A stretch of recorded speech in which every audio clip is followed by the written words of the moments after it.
Okay, today I'm joined by the Federal Health Minister, the Honourable Greg Hunt. Minister, thank you for your time this morning. No, it's my absolute honour and privilege to join you. And recently, the government announced plans to increase the cap on international arrivals and boost hotel quarantine. When will we likely see the caps removed, and could we use additional ports to take in more arrivals? So we'll see a lifting over the coming weeks from 4,000 to 6,000 arrivals a week in Australia. So a 50% lifting. The principal constraint has been the comfort that the states have felt about the numbers they can manage in hotel quarantine. We had a review by Jane Holton, a distinguished former public servant. She recommended that they had significant capability and capacity, and all up, hotel quarantine has prevented over 2,500 cases coming into Australia in terms of positives detected. Now, as we go forwards, we'll lift that. We're also looking at a potential bubble with New Zealand, which would reduce by about 600 a week the number who need hotel quarantine in Australia, and therefore free that space up for other people. And we'll work with other states and territories, such as the ACT where I am now, such as South Australia or Tasmania, on their capacity to bring more Australians home. What about all our international students stranded overseas? What are the plans for them?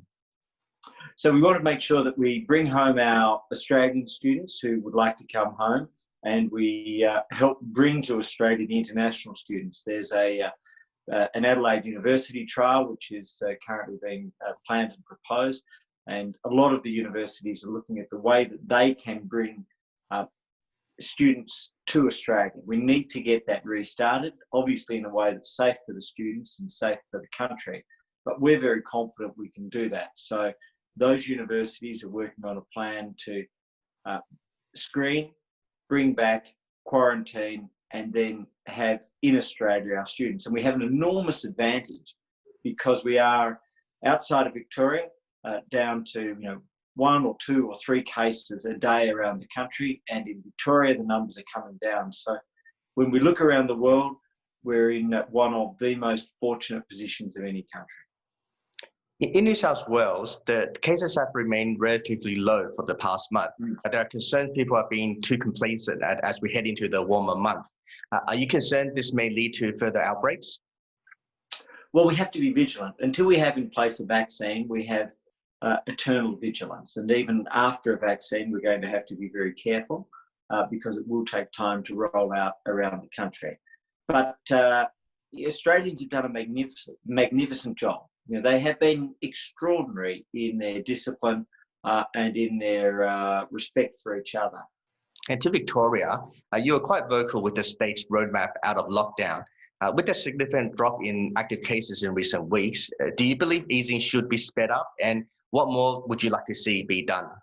I'm very worried about mental health in Victoria. A number of cases being presented has gone up very, very significantly. And so we have to make sure that we're protecting health and mental health, and that so many people are anxious, they're locked up, they're separated from loved ones, singles who are living alone, who have no human contact.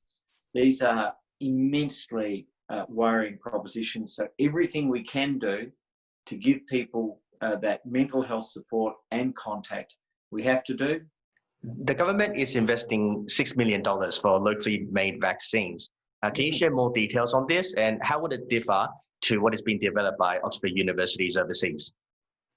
So we've purchased 2 vaccines so far, being the Oxford University AstraZeneca vaccine, that's 33.8 million doses, and the University of Queensland CSL molecular clamp, and that's 51 million doses.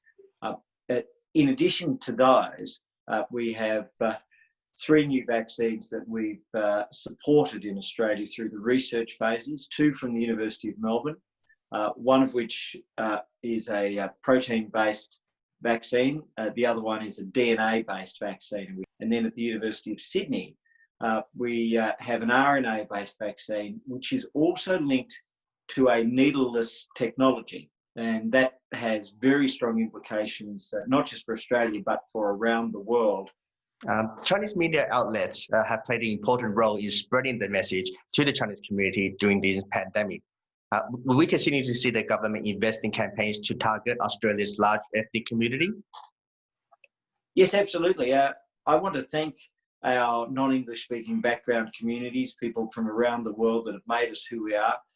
They've been very diligent.